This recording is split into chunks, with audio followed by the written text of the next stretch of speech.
sometimes the thing that works against us the most is when we think we know who we are. I had to realize that I don't know all that I'm capable of. Wow. And be comfortable living in the discovery. Because sometimes what happens is like, before I could see acting and producing and doing all these things, I was an executive for Sony Pictures Entertainment. I was an executive for 10 years, working on every movie from Pursuit of Happiness to the Karate Kid remake to Heaven is for Real, Jumping the Broom. And so at that moment, if I got so locked into that identity of an executive, I could have never then been open to explore the identity of a producer.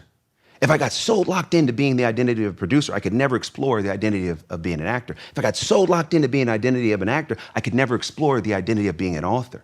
So for me, how I've been able to navigate all of it and be in this moment is to be curious, to be open, and to discover. There's so much in us that we don't know. And it's not until we get in circumstances and situations and we face conflict in our life do we start to realize what actually is on the inside. And then we have to have a very unrealistic idea of what's possible. Because if we stay in what we think is reality, we'll never live by faith. We'll never put works behind that faith.